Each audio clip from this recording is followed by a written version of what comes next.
أعوذ بالله من الشيطان الرجيم بسم الله الرحمن الرحيم قال اللہ، اس وقت کو یاد رکھنا کہ جب کہا اللہ تعالیٰ نے یا عیسیٰ، اے عیسیٰ علیہ السلام، انی متوفی کا،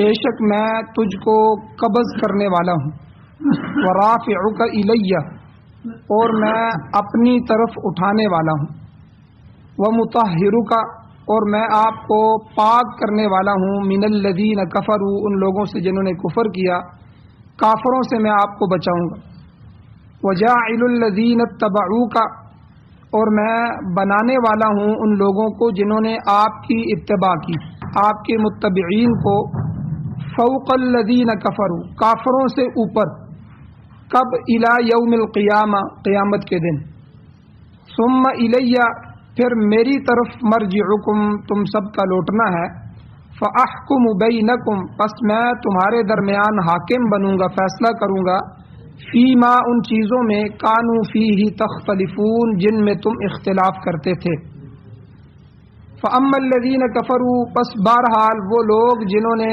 کفر کیا، کافر لوگ، فاعذبہم عذابا شدیدا، اللہ کہتے ہیں میں ان کو عذاب دوں گا، سخت عذاب، فی الدنیا والآخرہ، دنیا میں بھی اور آخرت میں بھی، وما لہم من ناصرین، اور ان کے لیے کوئی مددگار نہیں ہوگا، واما الذین آمنوا، اور وہ لوگ جو ایمان لائے، وعملوا الصالحات، اور نیک عمل کیے، فیوفیہم، پس پورا پورا دے گا اللہ تعالیٰ ان کو، اجورہم، ان کے اجر، واللہ لا يحب الظالمین، اور اللہ تعالیٰ ظالموں کو پسند نہیں فرماتے۔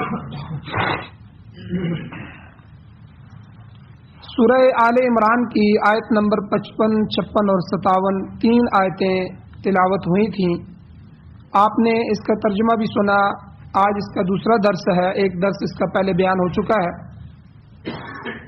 اور جو درس پہلے بیان ہوا ہے اس کا خلاصہ یہ ہے کہ یہاں انی متوفی کا، عیسیٰ علیہ السلام کو اللہ نے کہا کہ میں تجھے قبض کرنے والا، متوفی کا، وفات کا لفظ بھی اسی سے ہے، لیکن اس کا اصل معنی ہے قبض کرنا، کسی چیز کو پورا پورا وصول کر لینا، لے لینا کسی سے۔ تو یہاں اس کا ترجمہ یہی ہوگا کہ اللہ تعالیٰ نے یہی فرمایا کہ آپ کو میں پورا پورا اپنے پاس اٹھا لوں گا، تو متوفی کا۔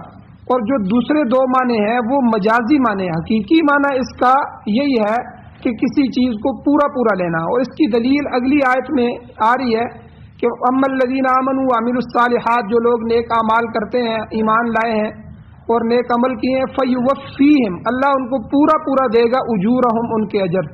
یہ وفا یوفی، اس کا معنی یہی ہوتا ہے کہ پورا پورا دینا، اصل معنی اس کا یہی ہے، لیکن مجازن یہ کبھی دو معنوں پر اور بھی بولا جاتا ہے، کبھی موت پر بھی اس کا لفظ وفات کے لیے بول دیتے ہیں، کبھی نیند پر بھی بولا جاتا ہے۔ اس کے دلائل گزر چکے ہیں، دوبارہ ذکر نہیں کرنا چاہتا، پچھلے درس میں گزر چکے ہیں تفصیلاً۔